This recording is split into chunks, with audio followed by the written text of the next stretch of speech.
She's a social person. There's millions of pictures of her in, like, Elle and those kind of magazines and stuff. You know what I mean? Like, she's a beauty person and an actress and all these other things. So her character in this is kind of a dumpy, weird girl who works at a nursing home kind of thing. So she nails it. She 100% nails it.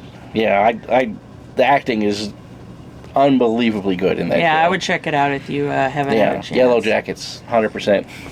Okay, let's rein it back to the Wendigo. And cryptids. Yeah. One of the things they were talking about, I was wondering when and I even posed this question to him. Obviously, cannibalism is so taboo. Is it?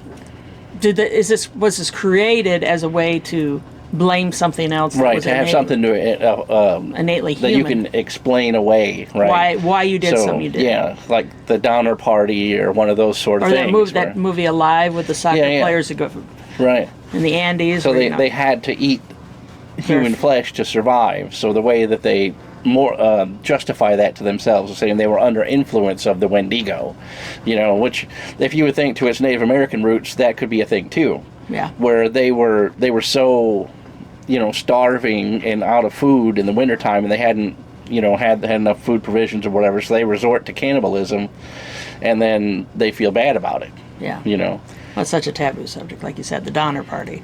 I mean, there are people in your community, and you have to eat them to survive. Then you mentally would have PTSD type scenario about it, and that's not good.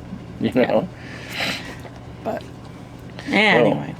The role in horror, pretty much the same thing we were saying, is that the Wendigo is the primary antagonist or lurking threat. The use of isolation, wilderness settings to heighten tension.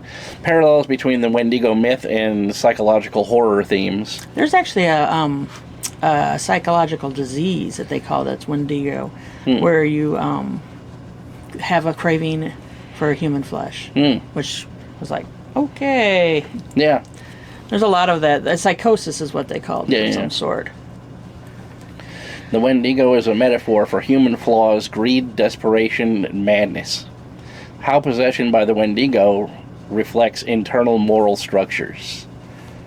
So it's like people who prioritize money and personal success over family, relationships, community, those kind of things. That's where they're going with that.